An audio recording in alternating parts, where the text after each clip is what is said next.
1968년 12월 24일 새벽 2시 55분 서대문구 현저동 성심병원에서 나는 세상에 나왔다. 70년생인 진영이와는 꼭 2살 차이가 난다. 당시 아버지는 택시 운전을 하셨는데 어머니와 결혼한 해에 나를 낳으셨다. 이때만 해도 우리 가족이 살아가는데 큰 어려움은 없었다. 그런데 내가 3살이 되었을 때, 그러니까 진영이가 막 태어나던 해 아버지가 병으로 일을 쉬면서 집안 형편은 갑자기 입에 풀칠하기도 어려울 정도로 악화되었다. 나의 어린 시절 비교적 선명하게 기억나는 것은 4살 무렵부터이다. 우리 가족이 살던 곳은 구파발의 산동네였는데 속칭 물풀의 꼴이라 불렀다.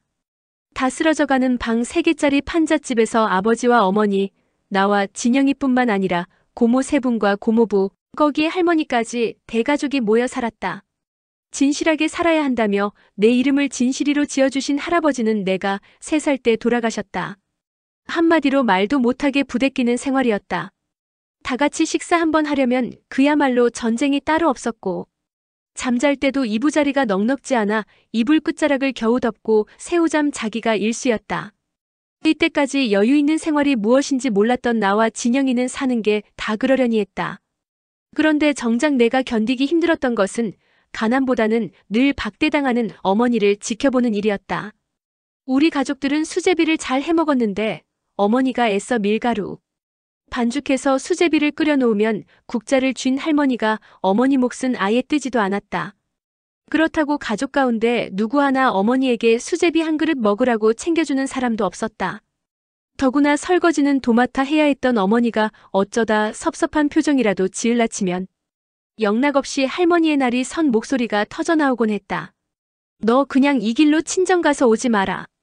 어머니는 손으로 눈물을 훔치며 잘못했다고 머리가 땅에 닿도록 빌곤 하셨는데 끝내 할머니가 등을 보이고 돌아 앉아버리면 할 수 없이 집을 나서야 했다. 그럴 때마다 어린 나이지만 어머니가 너무 불쌍하고 안 돼 보여 울면서 할머니와 고모들한테 대들곤 했다. 우리 엄마가 뭘 잘못했어? 엄마한테 자꾸 뭐라고 하지 마. 그렇지만 할머니나 고모들은 눈 하나 깜짝 안 하셨다. 다른 식구들은 그렇다 치고 지금도 내가 이해할 수 없는 건 아버지였다. 어머니를 가장 감싸줘야 할 아버지는 남의 일 보듯이 아무 말도 없으셨던 것이다. 아무리 가족들이 보는 앞에서 안 사람을 편드는 것이 당시로는 어려운 일이었다 하더라도 이건 경우가 다르지 않은가.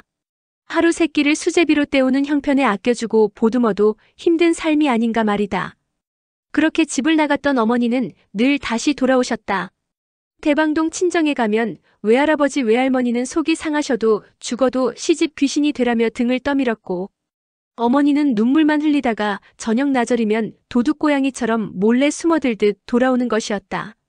쌀을 담은 조그만 보퉁이를 들고서 어머니가 집에서 쫓겨난 날이면 나는 해질 무렵에 어린 진영이의 손을 잡고 버스 정류장까지 나간 쪼그리고 앉아 어머니를 기다렸다. 버스에서 내린 어머니는 눈이 빠지게 기다리던 우리 남매를 으스러지게 껴안고는 목이 메이곤 했다. 내가 가긴 어딜 가니? 너희들 때문에 절대 못 간다. 어머니의 고향은 경북 상주이다.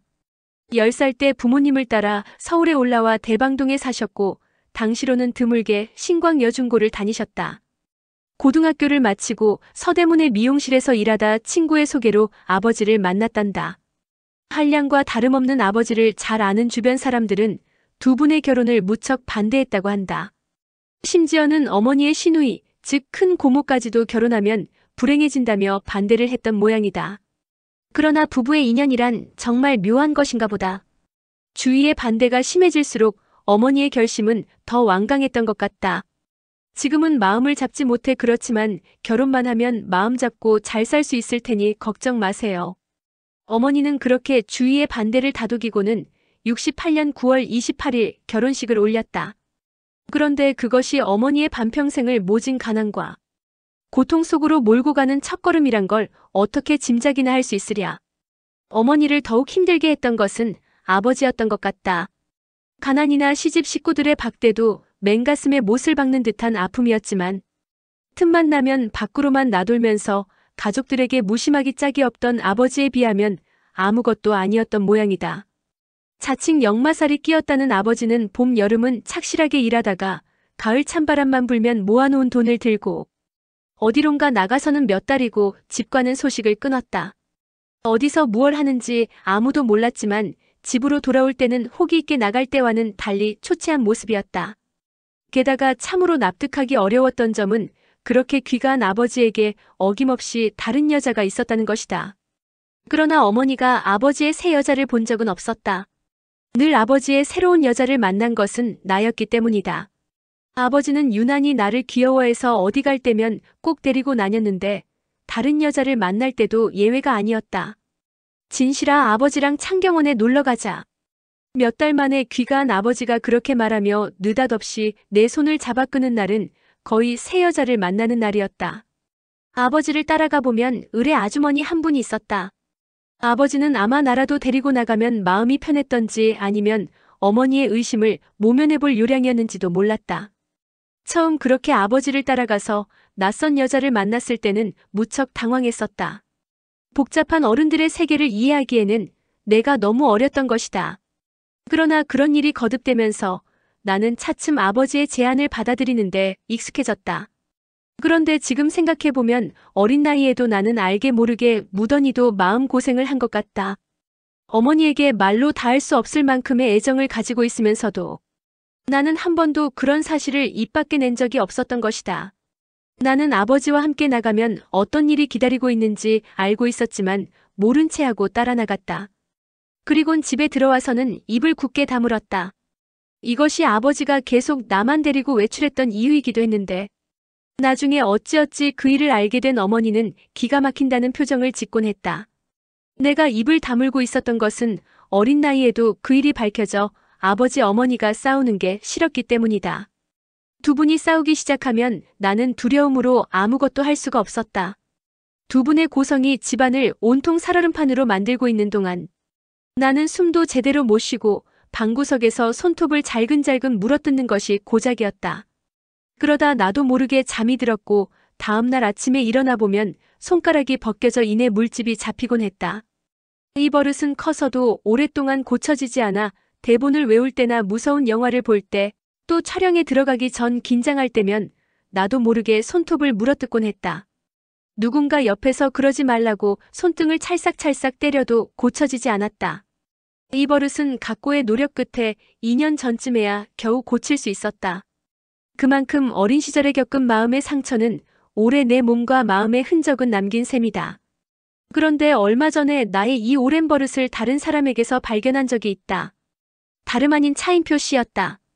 MBC TV 그대 그리고 나 녹화 현장에서 한창 대본을 외우고 있는데 옆에 있던 차인표 씨가 무섭게 손톱을 물어뜯고 있는 것이었다. 그의 과거사나 집안 내력에 대해서 전혀 아는 바가 없던 나로서는 의외의 발견이었다. 나는 쓴웃음을 지으며 잠시 내 지난날을 되짚어 보았다. 돌아볼수록 씁쓸했던 지난날을 말이다. 아버지는 옛날 권세 있는 가문에서 태어났으며 한량으로 한가닥 하셨을 것이다. 명문인 경복고를 졸업하셨고 고등학교 때부터 연극을 하면서 연기자를 꿈꾸었다. 그리고 그 꿈을 비교적 일찍 이루었던 것 같다. 아버지는 마침내 KBS 일기 탤런트 시험에 합격했던 것이다. MBC TV 드라마 그대 그리고 나의 고문이기도 했던 최상현 씨는 아버지의 사촌 형님으로 당시 KBS의 연출자로 계셨는데 그분의 성원에도 불구하고 아버지는 결국 평생의 소망을 접어야만 했다. 할아버지께서 워낙 완강하게 반대를 하셨기 때문이다. 경찰 공무원이셨던 할아버지는 서대문 멋쟁이라는 별명에서도 알 수 있듯 당시에는 소문난 멋쟁이셨고 의식도 아주 진보적인 분이었으나 소위 딴따라에 대한 시각은 일반인들의 그것과 별반 다르지 않았던 모양이었다. 아들은 절대 딴따라로 만들지 않겠다며 완강한 자세를 보이는 할아버지 앞에서 아버지의 열정은 사그라들 수밖에 없었으리라. 어쩌면 아버지는 이때의 좌절감을 치유할 길이 없어 내내 밖으로만 놔두셨는지 모르겠다. 아버지는 돌아다니는 걸 좋아하다 보니 그 당시로는 드물었던 운전면허까지 땄고 결국 원하던 연예인의 길 대신 택시운전을 시작했다. 아버지는 꽤 미남이셨고 말솜씨도 아주 좋았던 것으로 기억된다. 게다가 소위 끼라는 걸 타고났으니 여자들이 좀 따라겠는가. 아버지는 유난히 나를 예뻐하셨다. 대개의 집안에서는 아들이 우선이고 딸은 뒷전인데 우리 집안은 거꾸로였다. 진영이는 제쳐두고 꼭 나만 데리고 다녔고, 가족들 생활비는 일절 주지 않아도 가끔 집에 들어와서는 아무도 모르게 내 손에 돈을 쥐어주곤 했다. 그러고 보니 아들보다 딸을 예뻐하는 것은 우리 집안 내력인지도 모르겠다. 내가 막 태어나던 날 병원으로 찾아왔던 할아버지는 어머니에게 둘째도 딸을 낳으라고 하셨다는 것이다. 첫 아이가 하필 딸이라 내심 걱정이 태산 같았던 어머니의 심정이 어떠했을까 짐작이 가고는 남는다. 당시로서는 쉽게 상상할 수 없는 일이었다. 아버지가 유난히 나를 예뻐했던 것만큼이나 나도 아버지가 좋았다. 아무리 가족들을 잘 돌보지 않고 밖으로만 놔둬라도 그저 아버지 자리만 지켜준다면 괜찮다고 생각했다. 그러나 그런 내 바람도 아랑곳 없이 끝내 아버지는 우리를 아주 버리고 떠났다. 아버지는 아버지 인생 살 테니까 너희는 너희 인생 살아라. 가족을 팽개치고 떠날 때 아버지가 던진 말은 오래, 지금까지도 내 마음에 지울 수 없는 상처로 남아있다. 아직 세상을 살아가는데 부모의 더 많은 관심과 격려가 필요한 아이들 앞에서 자신의 인생과 자식들의 인생을 그렇게 구분지어 설명하던 당신을 나는 지금도 이해할 수가 없었다. 핏줄을 두고 돌아서는 게 자기 인생을 살아가는 유일한 방식이라는 사실을 어떻게 이해할 수 있단 말인가. 아버지는 그렇게 우리의 곁을 떠났고 나는 차츰 그분의 존재를 마음속에서 지웠다.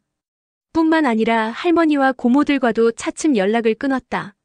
어머니와 나 진영이는 아무런 대책도 없이 겨울의 빈 들판으로 내몰린 형국이었다. 그리고는 기나긴 세월 동안 온갖 비바람과 추위를 맨몸으로 견뎌야 했던 것이다. 저마다 가슴 가득 지울 수 없는 상처를 지니고서 말이다. 아버지는 올해 63이다. 아버지가 그동안 어떻게 살아왔는지는 세월이 지나면서 조금씩 알게 됐다. 얼굴 한번 보지 못한 오빠들의 소식이 가끔 들려왔기 때문이다. 그럴 때마다 나는 머릿속이 온통 지끈거렸다. 상처난 자리를 굵은 소금으로 비벼대는 것 같았다.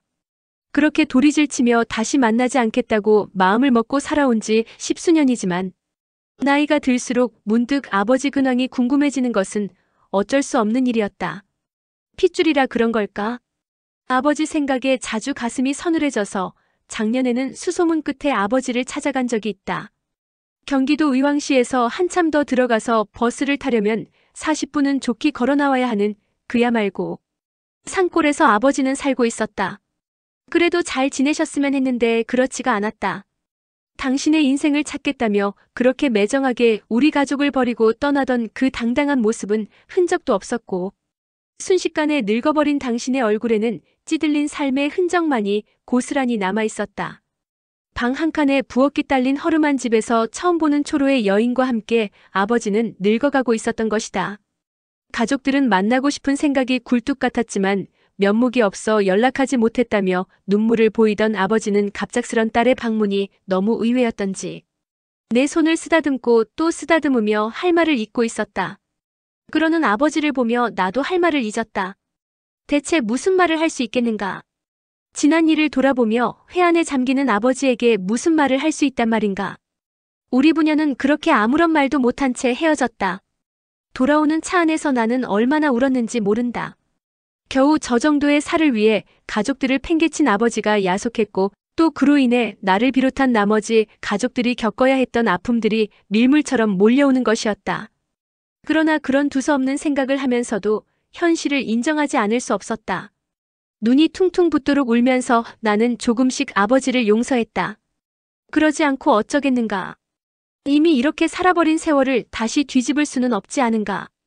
설사 그런다고 한들 무엇이 얼마만큼이나 바뀌겠는가 말이다. 어쩌면 아버지는 숙명적으로 내 인생에서 악역을 맡으신 건지도 몰랐다. 자신의 의지나 노력과는 상관없이 주어진 대본에 따라 역할을 해내야 하는 연기자처럼.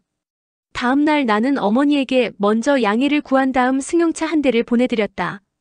30년이 넘는 운전 경력을 지닌 아버지께 조심해서 운전하시라는 내용의 편지도 함께. 나는 지금 아버지로 인해 생긴 마음의 상처를 스스로 치유하는 중이다. 쉽진 않겠지만 상처를 다 치유하는데 지난 세월만큼의 시간이야 걸리겠는가. 그렇지만 어렵다. 용서하겠다는 생각만큼 마음이 따라주지 않아서 곤혹스러울 때가 많다. 아직은 좀 더 시간이 필요한 것인지. 어머니는 정말 억척스럽게 살아오셨다.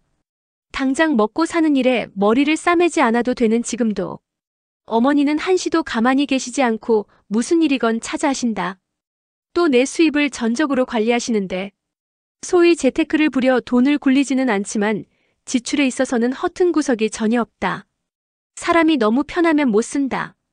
누구든 일할 때 값어치가 있는 거야. 어머니가 입버릇처럼 되뇌이는 말씀만큼이나 어머니는 우리 남매를 키우면서 안 해본 일이 거의 없다. 어머니가 뱀을 잡아본 적도 있다면 글쎄 사람들이 쉽게 믿을 수 있을런지. 내성적이고 그저 집안 살림만 할 줄 알았던 어머니가 땅꾼으로 변한 건 아버지의 병 때문이었다. 물푸레골에서 삼송리로 이사갔을 즈음 아버지는 결핵성 늑막염으로 앓아누웠다. 예나 지금이나 결핵균으로 인한 감염에는 무엇보다 영양 보충이 필수인 것으로 알고 있다. 그러나 진단을 받았지만 끼니 이어가기도 힘든 판에 병원에서의 치료는 말할 것도 없고 약 살 돈도 구하기가 쉽지 않았다. 처음에는 아버지가 운전하던 새나라 택시를 팔았고 그 돈마저 떨어지자 어머니는 외가에서 가진 핀잔을 들어가며 돈을 얻어와 개소주를 다려드시게 했다. 하지만 고정적인 수입이 없는 데다 써야 할 곳은 한두 군데가 아니어서 얼마 지나지 않아 더 이상 개소주도 될 수가 없었다. 이때 누군가 어머니에게 뱀이라도 잡아 고아드시게 하라고 했던 모양이다. 뱀탕이 결핵으로 앓아놓은 사람한테는 특효라는 얘기도 곁들여서 말이다. 궁지에 몰린 사람은 때로 자신이 가진 능력 이상의 힘을 발휘할 때가 있다는 말을 들은 적이 있는데 그 당시에 어머니가 그랬던 것 같다. 뱀을 잡아본 적도 뱀탕을 끓여본 적도 없었던 어머니였지만 어린 진영이를 들쳐업고 내 손을 잡아 끌며 무작정 집을 나섰단다. 그렇게 하고서 찾아간 곳은 뱀이 많기로 소문이 나 있던 경기도 벽제 부근의 야산이었다. 지금 지구 레코드사가 자리하고 있는 뒷산 부근이었다. 나와 진영이를 멀찌감치 논둑에 앉혀놓고서 어머니는 미루나무 가지 하나 달랑 꺾어들고 숲속으로 들어갔다. 그러나 난생 처음 하는 일이 마음먹은 것처럼 잘 될 리 만무였다. 뱀의 꼬리만 보여도 소스라치게 놀라서는 뛰어나오곤 했다. 그러기를 수십 차례 반나절을 꼬박 잡았다가 놓치곤 하며 놀라 눈물까지 흘리던 어머니는 마침내 막대기에 뱀을 한 마리 걸쳐 들고 나왔다. 땀이 배인 이마를 쓸어내리며 그렇게 좋아하는 모습이라니 일단 한번 성공을 하자 어머니는 금세 요령이 붙어해질 무렵 집으로 돌아갈 때는 마대자루에 뱀이 좋기 10댓마리는 들어있는 것 같았다. 어머니의 정성이 통한 것인지 아니면 병이 나으려고 그랬는지 아버지는 그 징그러운 뱀을 잘도 드셨고 병세는 눈에 뜨기 호전되기 시작했다. 그러기를 몇 달 병원에서 엑스레이를 찍어보았더니 폐에 나 있던 구멍들이 다 메워졌다며 의사 선생님들이 놀라시더란다. 그러나 어머니의 그런 정성은 누워있던 아버지를 다시 일어나도록 하는 데까지만 통했을 뿐 아버지의 마음까지 돌려놓지는 못했던 모양이다. 아버지가 끝내 우리 가족을 버려두고 떠난 사실에서도 확인할 수 있듯이 말이다. 시집 식구들과 잘 어울리지 못했던 어머니의 유일한 낙은 진영이와 나를 앞세우고 빨래하러 냇가에 나가는 일이었다. 어머니와 우리가 집을 나서면 별명이 거꾸리나 하마였던 동네 아이들이 어느 틈에 다른 박질치며 따라붙곤 했다. 그런데 어머니는 냇가에 갈 때면 빨래감 외에도 커다란 냄비와 양념들을 꼭 챙겨나갔다. 어머니가 늘 가던 빨래터는 지금의 필리핀 참전용사 기념비가 있는 부근이었다. 그 앞에 큰 시냇물이 흐르고 있었던 것이다. 맑은 물에는 그 당시만 해도 물반 고기 반이었다. 아이들은 어머니가 빨래를 하는 동안 위에서 그물질을 하며 고기를 잡았다. 빨래를 다 마친 어머니는 즉석에서 민물 생선 매운탕을 끓였다. 생선 매운탕에다 수제비를 조금 넣어 만든 매운탕 맛은 천하임이었다. 숨쉬기조차 힘들 만큼 포만감에 젖어 어머니 무릎을 베고 누워있으면 세상이 부러울 게 없었다. 제잘되는 물소리를 들으며 잠이 들었다 깨어보면 그새 해가 뉘엿뉘엿 지고 있었다. 내 어린 시절의 몇 안 되는 안온한 풍경 중의 하나이다. 어머니와의 또 한 가지 즐거운 추억은 한 달에 꼭 2번씩 목욕탕에 소풍 가는 일이었다. 분가를 해서 시댁 식구들과는 따로 살았지만 아버지가 집을 나간 뒤로 우리 식구는 새방을 전전했다. 그런데 워낙 가진 것이 없다 보니 턱없이 모자라는 돈으로 어머니가 거의 떼를 쓰다시피 해서 입주하는 경우가 많았다. 그 당시에 집 없는 서름을 겪어본 사람이라면 알겠지만 돈 없고 백 없는 세입자들에게 있어서 주인집을 말 그대로 상전이었다. 그러다 보니 세수하는 것도 주인집 눈치를 봐야 했던 판에 목욕이란 꿈도 꾸지 못할 일이었던 것이다. 없는 형편의 무리. 를 해서라도 보름마다 한 번씩 목욕탕에 가야 하는 이유가 여기에 있었다. 그것도 일주일에 한 번 가기에는 돈이 너무 드는 것 같아 격주에 한 번이었다. 이런 사실을 밝혀도 되는지 모르겠는데 사실 내 동생 진영이는 어릴 때 몸집이 작은 편이다. 얼굴이 워낙 어려 보여 초등학교 2, 3학년 때까지 함께 여탕을 다녔다. 얘 10살 넘었죠? 목욕탕 입구에서 주인인 듯한 사람이 그렇게 물어볼라 치면 어머니는 진영이의 반바지를 더욱 치켜올리며 완강하게 부인하곤 했다. 무슨 말씀이세요? 한번 보세요. 얘가 어떻게 10살이에요? 아직 입학하지도 못했는데. 상황이 상황인지라 진영이와 나는 숨을 죽인 채 동그랗게 뜬 눈으로 불안스레 어머니와 목욕탕 주인을 번갈아 쳐다보곤 했다. 목욕탕 주인인들 진영이의 나이를 왜 모르겠는가마는 우리가 한참을 그렇게 자리에서 뭉개고 있으면 주인은 마지못해 물러서곤 했다. 나는 지금도 그때 어머니의 얼굴을 스치던 안도의 표정을 잊을 수가 없다. 우리 세 식구가 그렇게 한번 목욕탕에 들어가면 이심전심으로 본전을 뽑아야 한다는 생각에 반나절이 넘도록 때를 밀었는데 나올 때 서로를 쳐다보면 얼굴이 벌겋게 상기돼 있곤 했다. 그러나 정작 목욕탕에 가는 일이 즐거운 소풍처럼 여겨졌던 것은 목욕이 끝나고 나서이다. 당시의 목욕탕은 을의 시장을 끼고 있는 경우가 대부분이었다. 당연히 목욕탕에서 집으로 가는 길은 시장통을 거쳐갈 수밖에 없었는데 반나절을 목욕탕에서 안간힘으로 본전 을 뽑고 나온 탓에 우리는 다들 시장기가 이만저만이 아니었다. 그럴 때 순대집을 그냥 지나치기란 참새가 방앗간을 보고서 그냥 가는 것과도 같으리라. 어머니는 주머니를 뒤적여 꼬깃꼬깃 감춰놓은 돈으로 꼭 순대 한 접시를 사주었다. 아, 그때 입안에서 순식간에 녹아내리던 순대의 맛이란